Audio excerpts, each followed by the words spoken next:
SPY vomiting. There we go, that's close enough.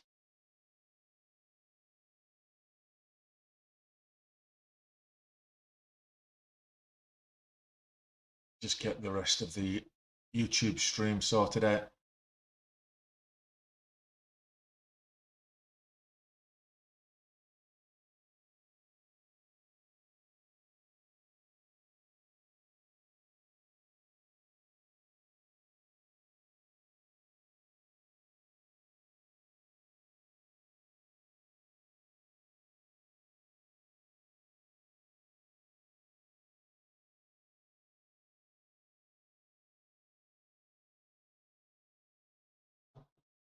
Okay, let's get some of the nice music that I like to hear. There we go, and we're all good to go. Right, welcome to Power Hour. Here we have it. Good afternoon, Alphabet. Oh, don't get me started, Les. It's been a slog. It's been a slog. I was nearly 9,000 up at one stage, and I've given a lot back. But what are you going to do? So I'm believe it or not, it says $30,478 in the green there. After taxes and charges, I'm actually 1,733 in the green. That's how much I've traded. Hang on a bit. Where is it? Look at this one here.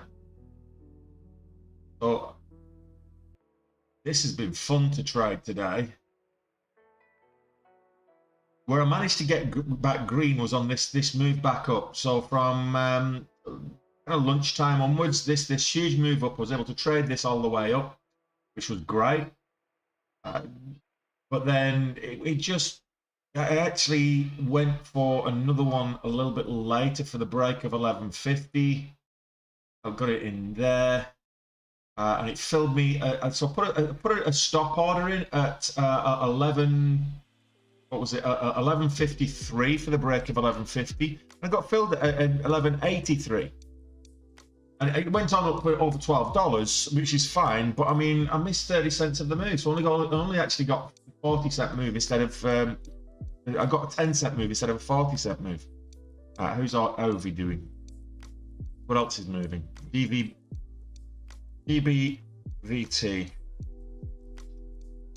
Oh.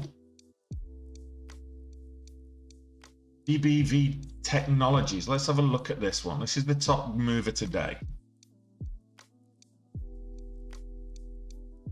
Do I give signals? No, but I teach people how to. There's no need for people to give signals. Anybody that gives you signals, they do it because they don't know how to trade. But I can teach you how to trade and how to find the. I did. This is why I normally put a limit order in place. But I put my entry for what I was just talking about then was it was a stop buy order. So it was a market order. So as it had the breakout, I was waiting for the breakout of it was a flat top breakout, and I was waiting for the breakout of 1150. Of course, I didn't want to get faked out and just throw a wick up there above 1150, me jump in before it pulls back. I put the order in for 1153, and because it was a market order and not a limit order, and I should have put trigger at 1153, limit at let's say 1160 or whatever. I'll be doing that in future, but I put the buy order in for 1153, and because when it actually did break 1150, it just went blasted straight past and filled me at 1183. So it's like 30 cents higher, and I'm like, no, that's just not on. So going back to what I was saying about giving signals. I teach people how to trade. I teach people how to find the stocks to trade. I teach people how to do it. I teach people how to select the right stocks, select the right entries, select the right exits, all of that kind of thing. If you're looking for signals, it means you're looking for shortcuts. There are no shortcuts in this game. If you're looking for signals, this has got a big double top here, so this is looking a bit bearish. On the 5 minute, look at this, massive double top. So, stupid moth. Got it as well. All in the reflexes.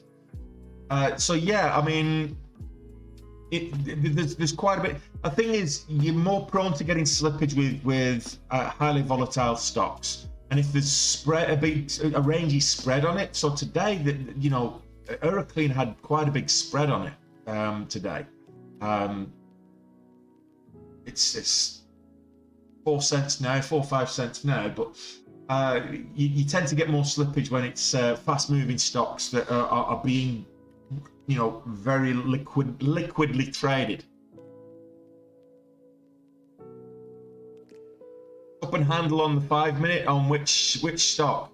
On DBVT? No, that's I'm not seeing a cup and handle. I'm seeing more of a double top. Could be. I'm seeing more of a double top. A little bit cautious of it because it looks like a double. It could be a double cup and handle, but it looks more like a double top to me.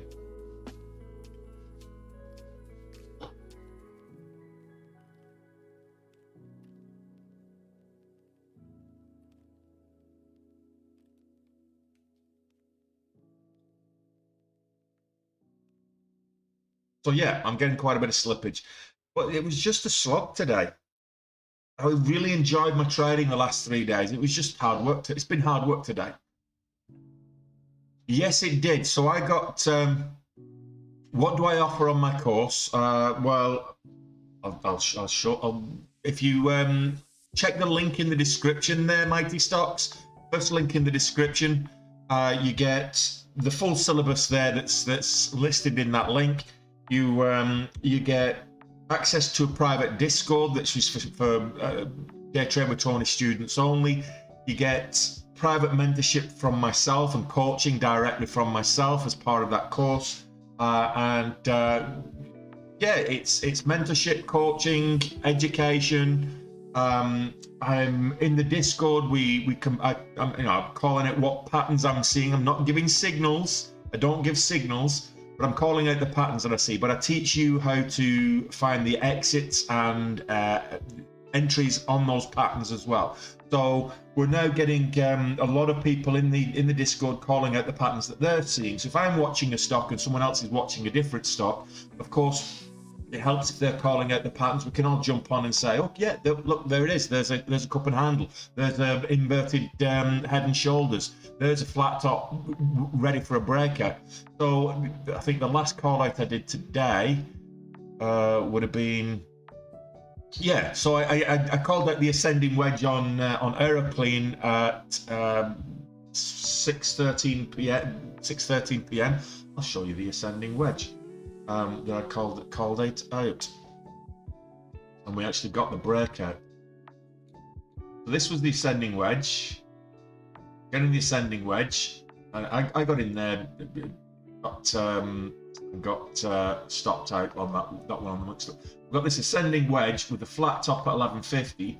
I actually placed my order just above there and got filled, very bad fill. I managed to take some profits. But that's what I called out. So if anyone's in the Discord would be able to take a look at this on the 1 minute and say, yeah, there's an ascending wedge there, there's a flat top, maybe I can look at the same kind of pattern and use your own judgment call where you want to put your entry or exit. So that's what you're getting with the course. You're getting the education and the knowledge of how to trade, but you're also getting the community and the camaraderie of what's in the Discord as well. What was I just looking at a minute ago? DBVT. Oh, long time frame.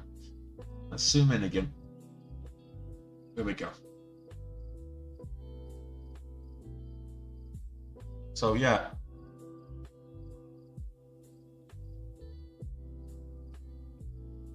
Well, anything green? There's quite a lot moving actually. I was trying to trade AERC most of the day. I was expecting it to make another big move up. It never did. It made incremental moves up, and then I was making gains up and then giving it back, and then making gains up and giving it back. It's slow and steady increments to get green on a. So I've wrapped up. Let's just say I've wrapped up the commissions today. Commissions are heavy, but at least I'm green. I'm both green on the trade profit and I'm green net profit as well, but only just. So I'm keeping at this moment in time, providing, and I was right on the 5 minute there, no name. Look at the 5 minutes on DBVT. I said it's a double top.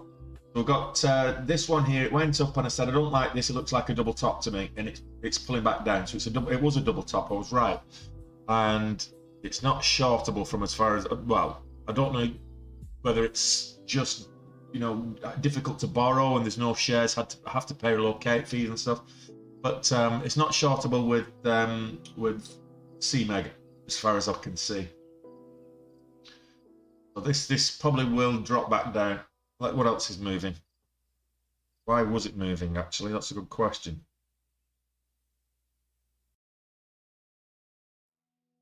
DBV Technology stock extends rally into second day. Company announces 194 million financing deal. That's why it moved. Mike's traded this a couple of weeks ago. Low volume though. Not good volume. Are we moving up? No. Sideways. Pretty choppy sideways. This has been a key level all day. Either as support or resistance.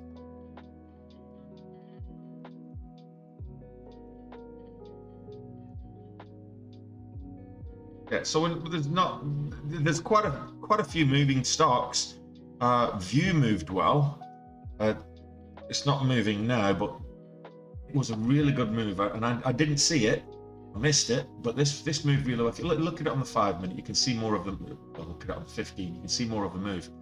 Moved up. It didn't hit the scanners till close to lunchtime, really, and then it jumped above the VWAP and had this huge move up.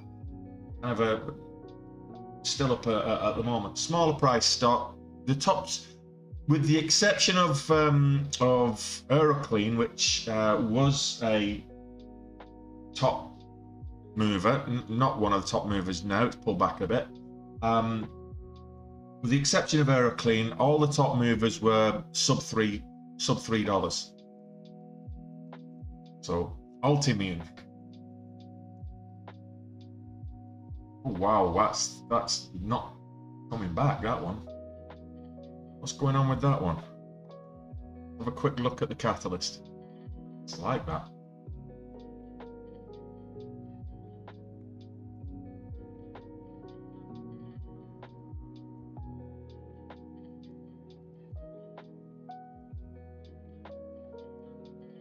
Not seeing any news catalyst other than analyst ratings. So B. Riley Financial giving it a buy rating, JPM Securities giving it a buy rating.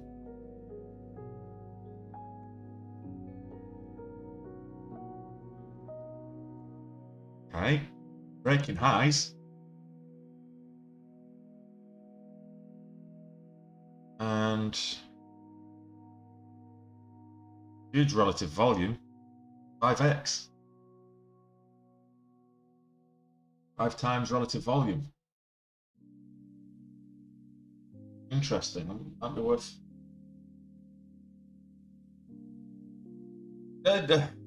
Exhausting, Darren.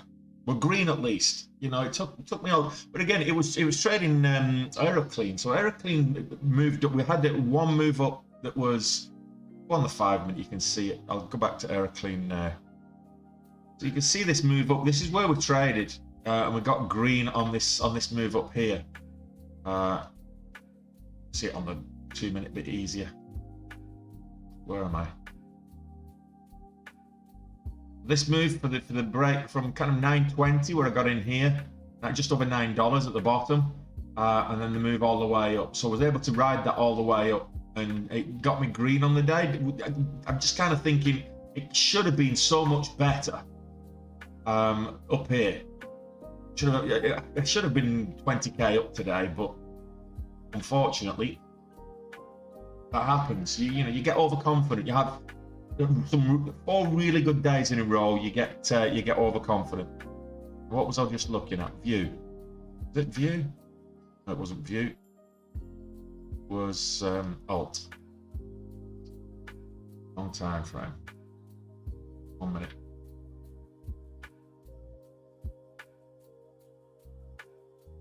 It's already broke the high of day there, Mighty. It's breaking highs right now. So the high of day is this red candle here at 836. So it's good relative volume as well.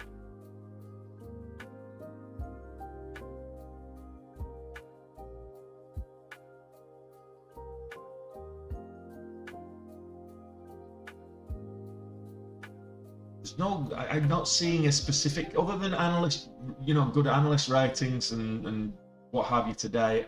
Not seeing a specific catalyst for this one, Altimmune. So I don't know why it's moved since lunchtime, market time.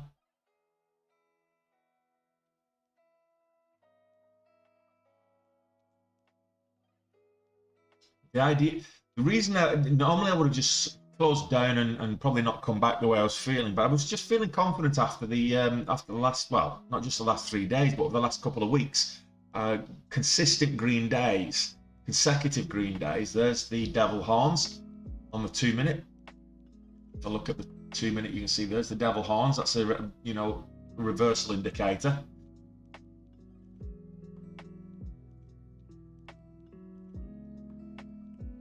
But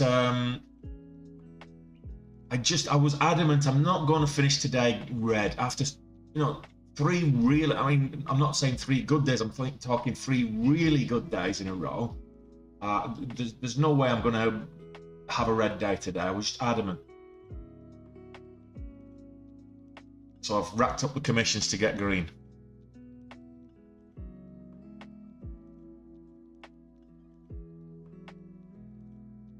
You know what? CMEG probably adore me.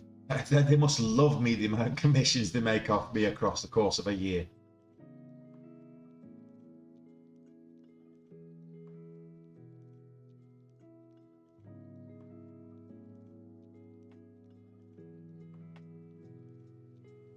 And what else is moving? That's it. Aeroclean is still up by the $11. I'll have another look at that in a moment. Put it on. I've still got it on. Pulling back some from the highs. Up there at 1166. Aeroclean. So pulling back a little bit.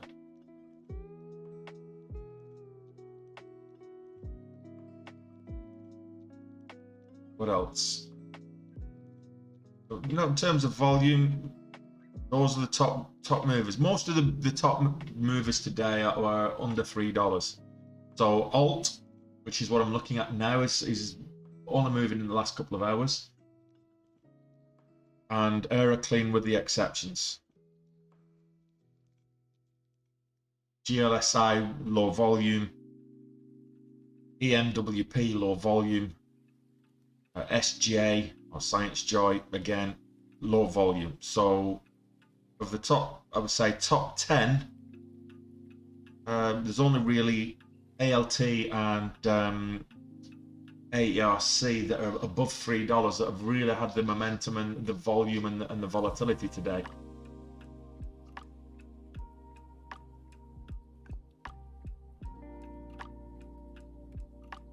And if you look at what's happened to AMC after, so who was it that was looking at AMC earlier?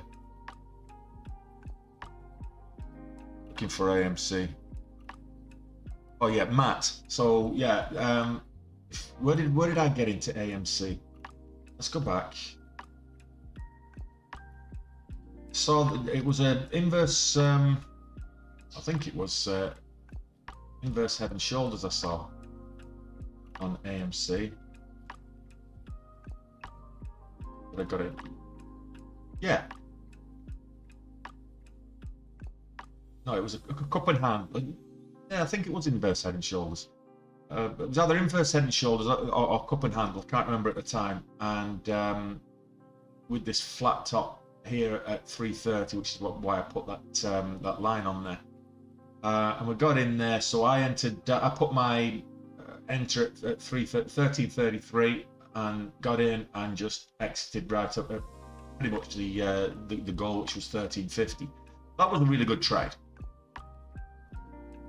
And it was up until that point, this trend line that I'd drawn, it was really adhering to that. So you had this flat top ascending wedge. Flat top breakout's one of my favourite patterns to trade. The bull flag's probably the most frequent pattern to trade, but the flat top breakout, you tend to get a bigger move than you would from just a simple bull flag. But then I expected this to pull back and then go again a little bit later, but it's just been selling off ever since. If you look at it, it never really made a comeback. Now, way back down 1270s.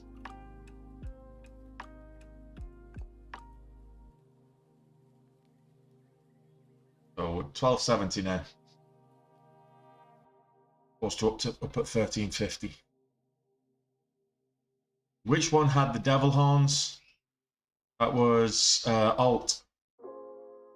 Alt on the 2 minute. Yeah, so it didn't reverse. But on the 2 minute, you had the devil horns here, which is a reversal signal, but it went against the cord. I will caveat that these patterns are never 100%. If you can get a pattern that breaks probably 70-80%, which tends to be like a bull flag breakout, you tend to get like 70-80% of the time. But they're not 100%. You will get breakdowns as well. Yeah, alt was so breaking highs again with alt. That had the devil horns. May still come to fruition, yeah.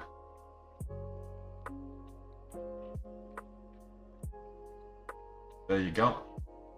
So there's your reversal indicator, and then it made a little bit of a move up, and then the flush. So pay heed of the exit indicators, because it might not reverse right away, but it is an indication of the reversal. If you're short, it's an indication of buying pressure. If you're long, it's an indication of selling pressure. And invariably, they usually do that. I mean, you've got your devil horns. It then moved up. So I was thinking, sat here. Yeah, it doesn't really always work, but you got the flush after a couple of minutes after the devil horns. But it shows how reliable they actually are. Not 100%, but they do tend to be quite reliable.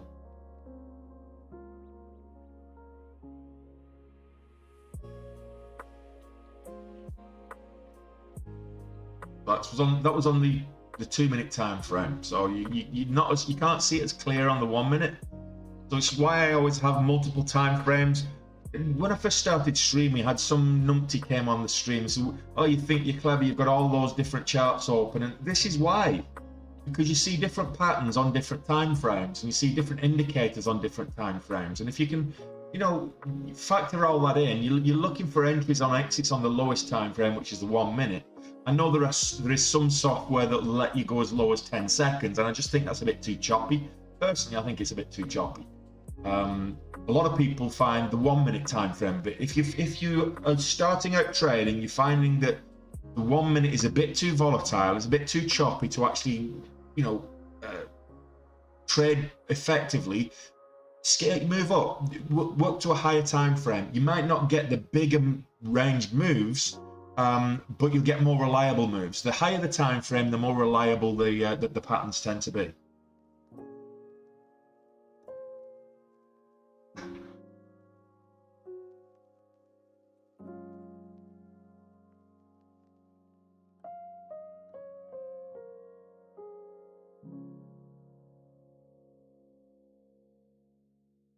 When you say you took it, did you you mean you shorted? You shorted or you exited?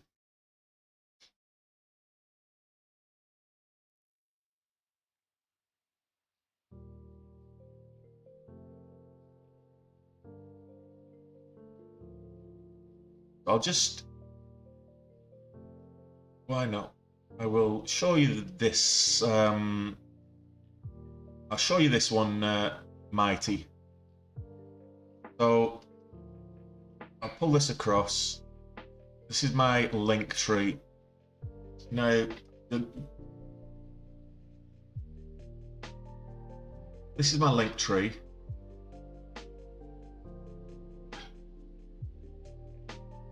And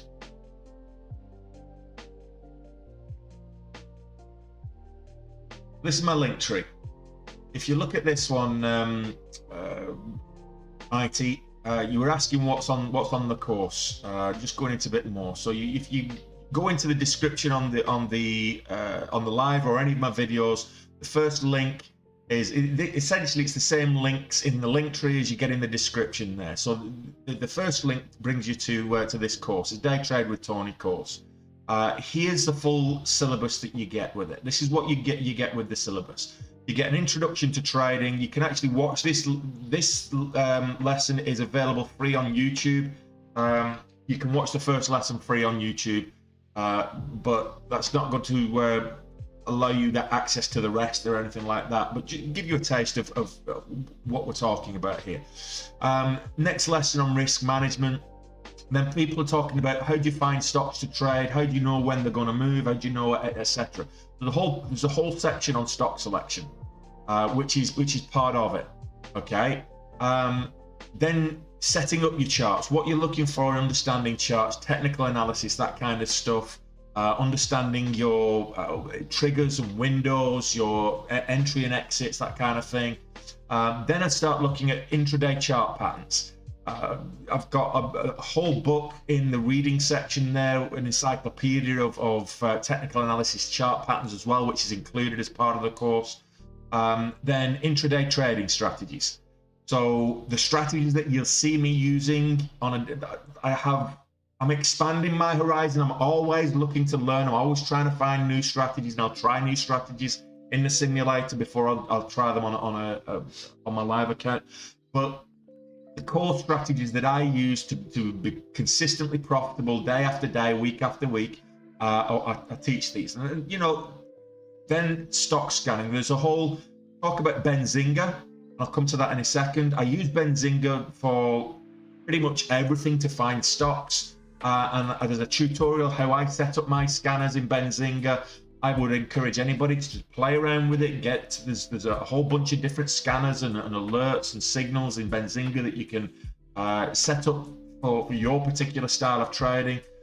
A big lecture here is on trade management, the whole psychological game of trading, how to deal with the emotional aspects, and how to plan your trading, from start to finish. Then we get a bit more technical. We're talking about the order book, level 2, hotkeys, that kind of thing. Then trading as a business, how to, moving away from it being just a hobby, actually making money as a trader, trading as a business, putting a business plan in place, a 3-month trading plan included as part of that module. And we can talk about advanced technical indicators like Bollinger Bands, RSI, MACD. These are more advanced technical indicators. I tend to use these more for reversals from an intraday trading point of view. They do tend to come in a little bit more handy with swing trading as well. There's an introduction to options as well, and there's a whole bunch of Benzinga tutorials on how to get things out of Benzinga scanners there as well. Got this additional section, bonus section at the moment, which is swing trading. That I'm building a swing trading and options trading course at the moment, and when that's published, this will go away because it will become part of that, and it'll be a separate course. You can add it on when you do it, but take advantage of the fact you've got a small swing trading introduction to swing trading course there as well. You've got all kinds of additional reading material. In fact, the reading material alone is worth the subscription. Subscription $140 a month. Don't come at me saying it's too expensive, because if you're going to grumble about $140 a month, you probably don't have enough money to trade anyway. If you want to know that, besides seeing me doing it live every single day. I've got my well, I've got 6 months of P&L from November last year through to April this year. My statistics and my broker reports there. So that's what you get with the course. In addition, you get access to the private Discord, the whole community that's surrounding that. There's a private Facebook group as well. You get the mentorship and the coaching direct from myself. So it's not just, you know, you sign up and away you go. There is direct interaction with me as well. I mentioned Benzinga. Benzinga is essential for me. If you go to Benzinga, I mean, I could stick my login details here, but I'll just do it here is you're going to start your free trial, and you can get it for 14 days. If you like it after 14 days, you like the scan. So you talk to someone asking me if do I give signals. If you like the signals that you're getting from Benzinga, the scanners and everything else, then subscribe to it.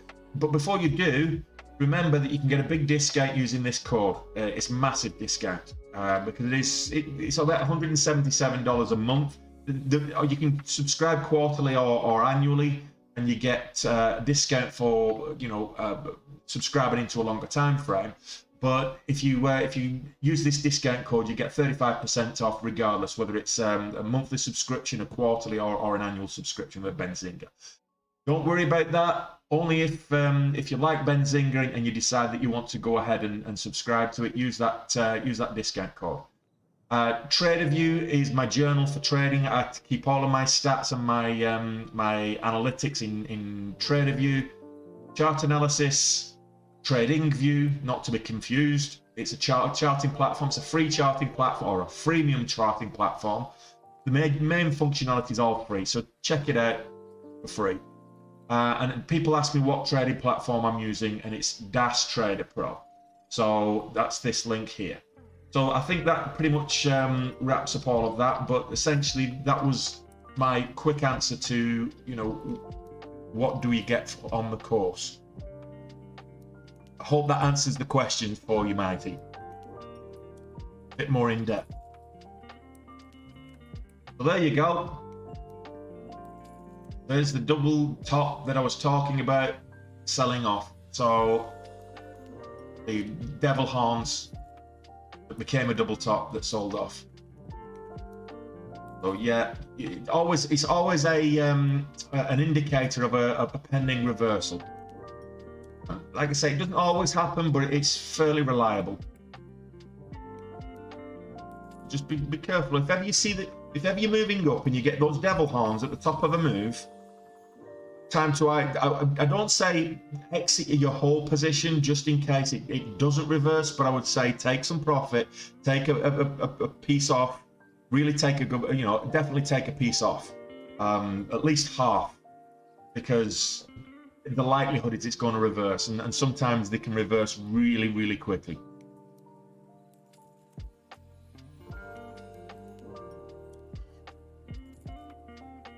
There you go, no name. You can thank me in the morning.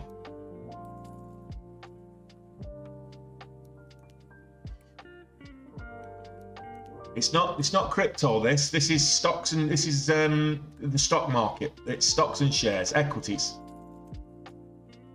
APIC.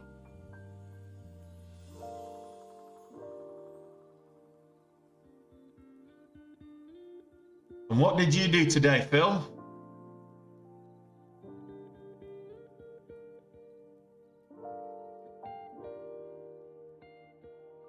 I'm actually, I've been trading, I've been investing probably about 12 years. What do we know now? No, 14 years, 2008. What got me into investing was when I first started working at Dell and got equity as part of the role. So I've been investing for about 12 years. Started swing trading about 4 or 5 years ago, kind of part-time, but didn't really submerge myself into day trading because I had a day job. I was a regional vice president of a software company for Europe, Middle East, and Africa. So I had a day job that took all my time. I didn't believed that I needed to do this. And then when the pandemic hit, I didn't have a job. I lost my job as a result of that, and there was no other jobs to go to because everywhere was closed. So I thought, okay, well, started off, I'll do some swing trading whilst I'm waiting for the place everywhere to open up after lockdown. And swing trading progressed into day trading, and I lost a lot of money day trading to start off with, but I caught the bug, and the rest is history. Lost money for, I would say, a good 6-7 months straight before turning the corner, and I've been consistently profitable all last year and this year as well. Technically, I'm saying this caveat because someone in the chat will correct me. Technically, I've been green every single month this year, and I'm saying technically because I did lose money last month. Technically, I was green to the value of $2,000, but in reality, because of transaction charges and fees and things, I actually lost money in May, and it was a difficult month to trade, so that's my excuse. But what you've got to understand is there's no such thing as 100% trader. There isn't one. If you're getting to 50% accuracy and you've got good risk management, you'll be profitable. But there's no such thing as a trader that is profitable all the time, 100% profitable on the trades, or even 100% profitable daily. Everybody gets red days. I actually thought I was going to have a red day today, but guess what? Euroclean was my nemesis, and Euroclean actually came good for me as well. It was teasing me. So my favorite stock at the moment.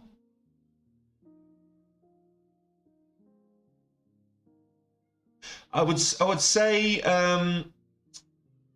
to complete the course, you can do that in a couple of weeks. There's about 20 hours of lecture material if you include the Benzinga tutorials as well, and the swing trading lectures. There's about 20 hours, a little over 20 hours worth of lecture material.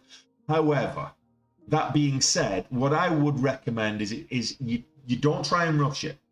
It's like anything. If you rush it, you're going to do it half-assed. And I would say it's probably going to take at least 3 months to get your head around all the concepts and practice. And this is the key word there is practice in a simulator paper trading. It's going to take you about a month to actually learn. The next month, just putting it into practice, and you do it in a simulator, do it in a paper trading account. You know you're going to lose money, but I will give you pointers. I'll tell you what you're doing right, what you're doing wrong. We can concentrate on what you're doing right, and we can move away from what you're doing wrong. That's the whole way to get to. And I wish I'd had that when I first started. Is someone to give me that direction, and I can give you that as part of the course. So that second month is really you practicing the methodologies, building up the muscle memory. The third month is you start risking some money. You start small. You put some money in a broker. You start small. Your idea is you want to start.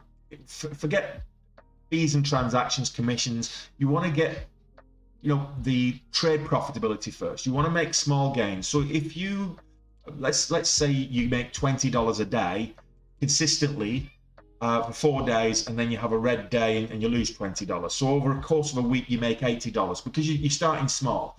Your commissions are probably going to wipe most of that out. So I wouldn't worry about that to start off with. The idea is you get consistently profitable, because as you get confident with it, the only difference between a $20 day and a $200 day is sizing. So as you get confident with it and you start becoming accustomed to risking a portion of your equity, it becomes easy to manage. If you go in there, if you put $5,000 on the line, and let's just put this into context. On Tuesday, I was in a position and I had almost $250,000 worth of equity in the position. I wasn't risking $250,000 worth of equity. I risked 12,500, and I made I risked 7,500. Sorry, I risked 7,500, and I made 63. Now, granted, I didn't expect to make 63. I was looking to make 20, but that risk versus reward ratio was there with the trade, and that's all part and parcel of the course. Is the mentality that you've got to use, the emotions, how to trade, the psychology, the mental element. I can't give you that. That comes with practice. It's like going down to the gym and expecting to bench, you know, 300 pounds, 250 pounds on your first day at the gym. It's not going to happen. But if you go to the gym consistently and you steadily increase over time, you know, 6-12 months down the line, you're going to be able to bench 250 pounds. Similar kind of thing.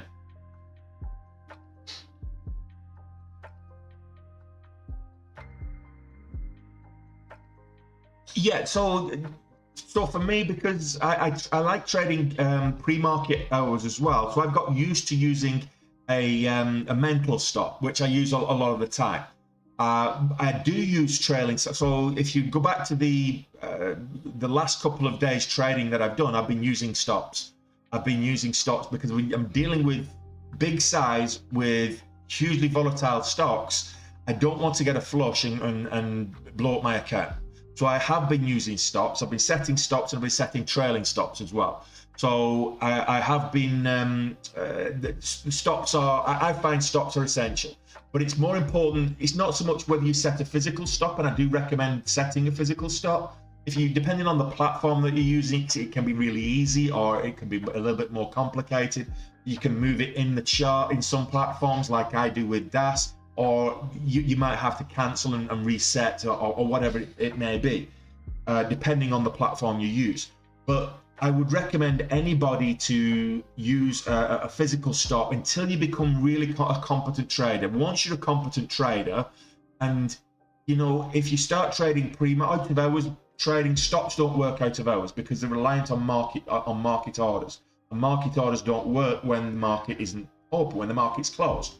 So if you're trading out of hours, if you've got a broker that allows you to trade out of hours, setting a stop isn't going to help you if you're trading out of hours. So you end up teaching yourself or training yourself to have a mental stop. And it doesn't always work because sometimes you get that flush and it goes against you. And that's happened to me live on stream so many times. And you've either got to, you know, have the balls, the cast iron balls of a gorilla just to either hold and realize the original plan, or more ideally, you want to be cutting that loss as soon as it reaches your goal. What I would actually recommend is before you get into a trade, you actually put a horizontal line on where your stop's going to be. You enter your trade, your stop's already there. So if the candlestick starts approaching that stop, it passes that stop, you can get out. I do that mentally. I often use the VWAP as my as a stop if I'm approaching the VWAP. A lot of people use other technical indicators like exponential moving averages, and they say if it passes that exponential, I'm going to get out. Some people, and I often do this, I'll set a 10-cent risk.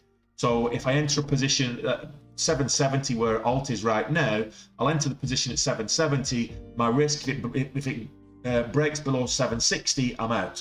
And you need to be extremely disciplined around your risk. If you enter a trade and you know where your risk is and you don't execute when it reaches that risk, you're throwing your risk management out of the window. And that's what I did yesterday, and it worked in my favor. So AERC, I kept adjusting my stop. First it was 15 cents, then I moved it down to 20 cents. And then I moved it down to the VWAP. Then I moved it down to the $0.50, and I kept moving it down. And that was like, eventually I was risking 15K to make 7.5. And it was like, that's not risk management. That's the opposite of risk management. That was me accommodating the trade. And that's a very poor, and as I said during the stream while that was happening, I was saying, look, do as I say, not as I do. This is how not to trade. The trade later was right on point. The risk management was on point. The scaling in was on point. The adjustment of stops right up into the halt. Then put a trailing stop on as soon as the halt resumed. Everything was on point. So that was a really good trade yesterday. 36K trade. So yeah, enjoy.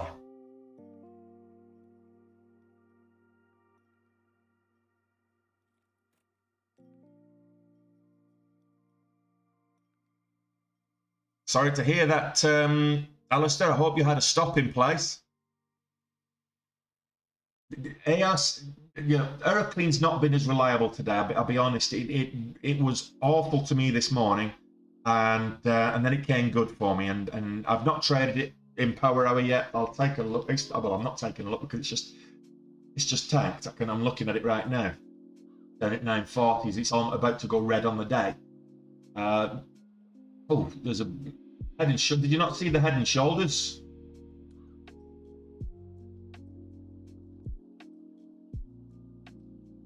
I hope you.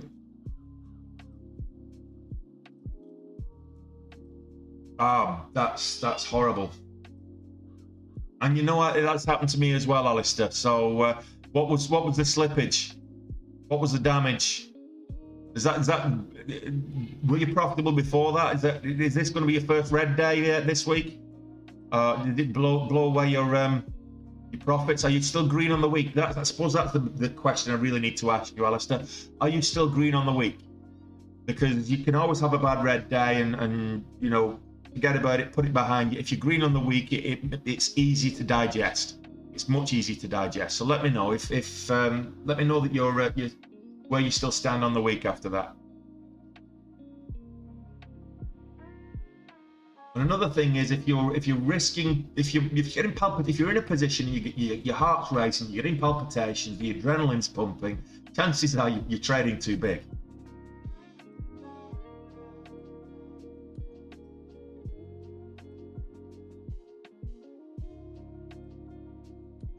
Well, at least you had the cushion, so that I think scale back tomorrow. It's the last day of the week. It sounds like you were trading a little bit too big, too much size, based on overconfidence off the earlier in the week. Same as me, exactly what I did this morning. Trading oversized because of the confidence of having such good gains earlier in the week. What I think is probably good practice is when you have a good day, the next day scale back, protect the gains. Again, it's not what I do, but for beginner traders, I would say it will protect any gains that you've made, and if you do make a loss, it will bring back into focus your risk management. No, that's even better. You got a long weekend to get it out of your system, and you know, you've experienced the roller coaster ride that is day trading now, Alistair. So you were doing really well earlier in a week, and then you've just got you got kicked in the backside and brought back down to earth today. And unfortunately, that is the game. You've got to be able to, if you're not managing your risk, and I'm not saying that you weren't, Alistair, but if you're not managing your risk, and very often you get flushes, it goes against you when you're being the most greedy. So try not to be greedy. If you're having a good day and it's going, scale in. Don't jump in. Don't swing for the fences right out of the bat. And I'm one of the worst people for that. I think, okay, this was me on yesterday. I had 63k day, or no, 60k day after a 63k trade on Tuesday. 60k day, it was like 150% of my equity position. And then yesterday I came in and started swinging for the fences, thinking, okay, I've got a big equity position in the account. I can afford, if I lose, I can afford to take a loss. And really, that's the wrong mindset. And I recognized that after I took a loss. So the fact that I was able to turn that around was it wasn't by design, it was more by chance. So just take heed from some of the mistakes that I've made over the last couple of years, and take heed of you know, somebody that has blown up his account a couple of times, or you know, when I first started. One of the worst feelings is when you get margin called. Your account just stops. You just you've got nothing. Well, you might end up with a couple of cents in your account because you get margin called and they liquidate your position before you go zero. And then you end up looking at your balance the day after and you owe the broker money. Like, well, hang on a minute, you liquidated my position before it went to zero. You know, but you're forgetting the commissions and charges weren't factored in. You still owe us our fees. So you end up owing the broker money even though you've got no money left in the account. So you have to refund the account again. Not a nice position to be in.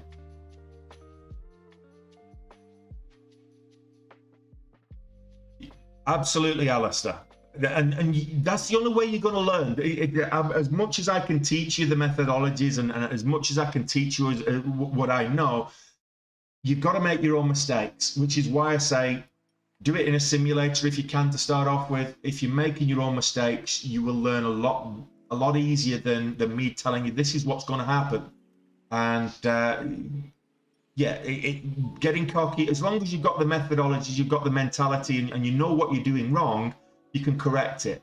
By making big gains, you get a good runner like Heraclean, and you make these big gains, it's human nature. You get a bit cocky, you get overconfident, and the market loves to humble you. It really does. It certainly does to me anyway. It's humbled me a number of times over the last couple of years. It did last month in particular. It humbled me right from the start. Me getting cocky for the year, thinking, okay, 7-figure year this year, no problem. And then in first day of May, 27 grand down the Swanee. What I keep trying to tell everybody is, yeah, it's great if you do it right and you're prepared to put the work in and the time in, because this is not get rich quick overnight kind of thing. If you're prepared to be patient with it, you can earn a lot of money trading. But as soon as you try to get greedy with it, it's going to humble you. Most people don't have the patience. Most people don't have the discipline. And most people don't take the time to actually study and learn. So they lose money. That's why most people lose money long term. It's an unfortunate fact of trading. Everybody loses. It's just how much you're prepared to lose. And if you're not comfortable with taking risks, again, trading's probably not for you. If you want to make money on the market without the risk, give your money to somebody to trade for you. Let them take the risks and give you a percentage of the profits afterwards. And they will. You know, maybe you're not good. Well, you're definitely not going to get the gains you would if you learn how to day trade. But if you get aggressive too soon, if you try and make big swings too soon, you're going to make big losses. I always say don't risk more than 1% of your equity on a trade, on a single trade. I don't always do that, but that's what I say. Don't risk more than 1% of your equity, or don't risk more than 1% of your buying power.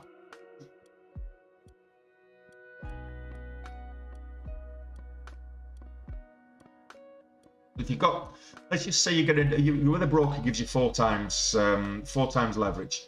You've got 10k in equity. You've got 4 times that, so you've got $40,000 of buying power.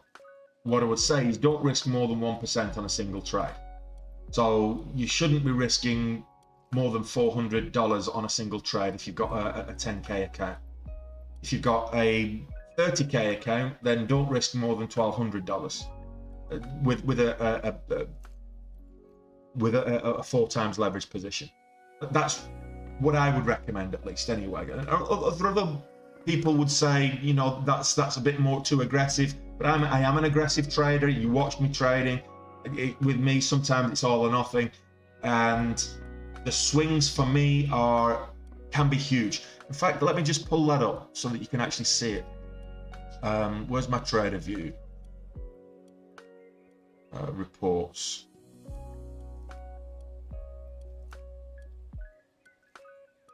So I just want to pull this up so you can actually see what I'm talking about. And anybody, be wary about anybody that's got a P&L detailed is what I'm looking for. All right, so this is my P&L. Bring this across. You can see.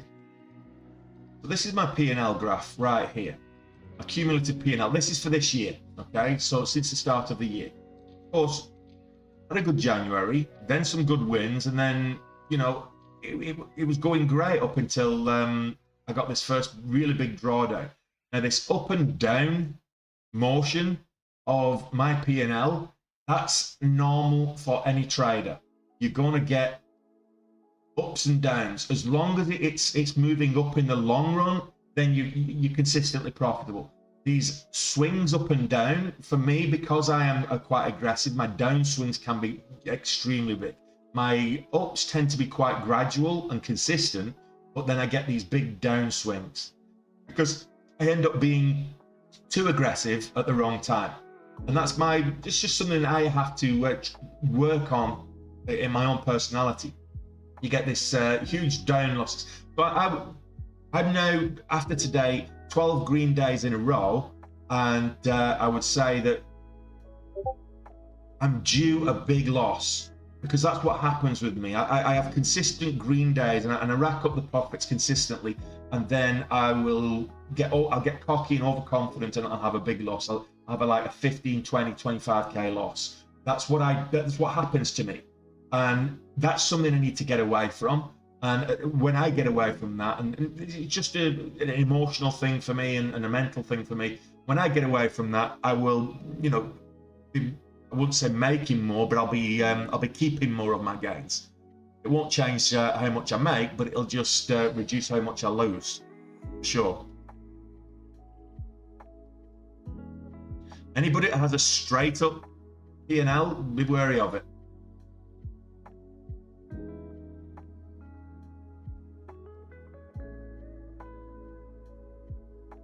No, as a rule of thumb, scalper, 1% is usually good. They say 1% of your equity, but I actually say if you're in a margin account, then 1% of your buying power is, for me, that's the way I do it. And I actually, if you've got a good setup, you might go a little bit more aggressive. You might go on 2% or a little bit more. But I might put a lot of my equity in. I might put half of my buying power in, or in some cases, I might put 2/3 of my buying power in, but I'm not going to be risking any more. That's the theory anyway. And you've seen sometimes I don't actually adhere to that, but that's my fault. That's me not sticking to the strategy. If you stick to the strategy, you'll be profitable. Dogs, I've traded that before now. Oh, it's too small. Let's have a look at it though.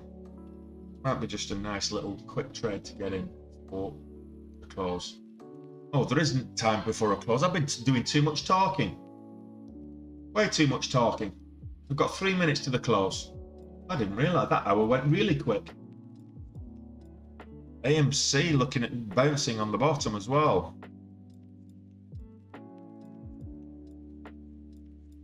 Look at it on the 2 minute. Got a bit of a double bottom here. W shape.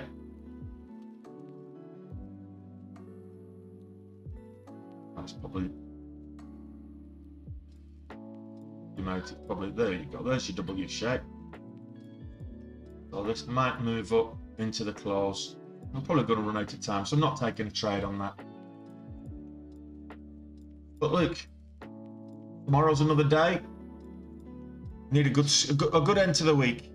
Well, Tesla was having a good week. Where are we at now? 720. Well, it doesn't surprise me, because let's look at the S&P 500. S&P 500 is, look at it over 15-minute chart there. It's vomited. I mean, it's struggling to stay over $400 now. Is the S&P 500. Bad day across the markets. Look at the Nasdaq. I mean, that's the S&P 500.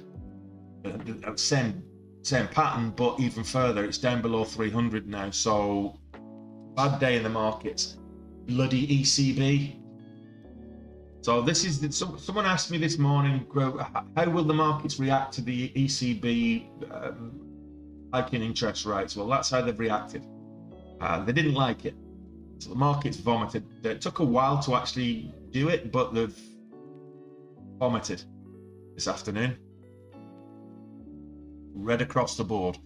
And look at the market map. So here we have the market map.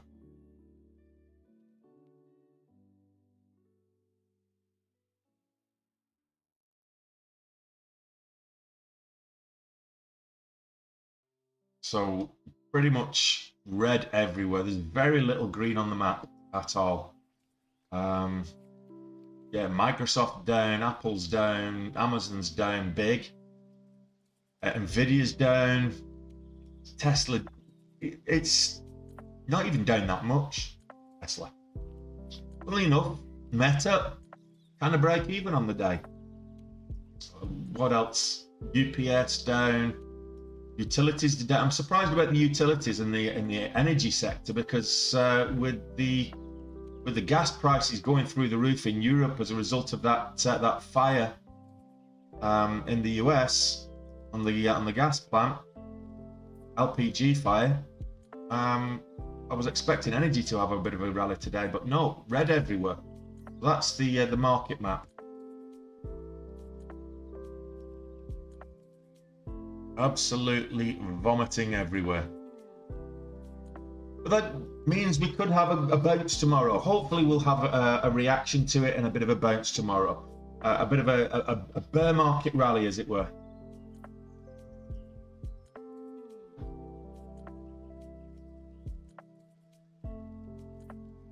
And there's the market.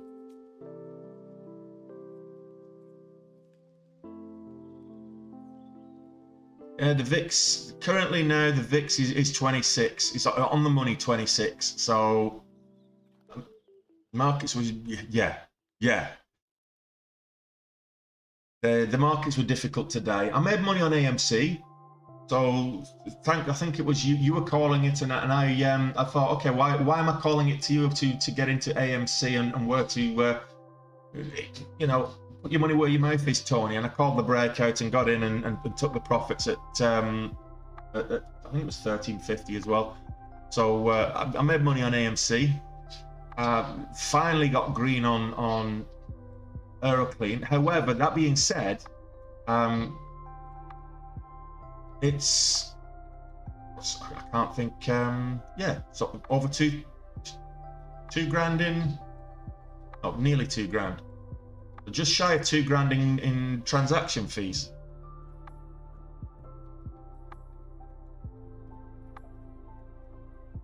I'll take you in a minute. Stop bugging me. I know it's your time to work for your last walk of the day. So it's not even time yet. You normally go at 1:30. I don't know why you're actually bugging me. So yeah, let's see what happens with the CPI numbers tomorrow. Hopefully we'll get some good reports there, and the CPI reports, and we'll get a bounce.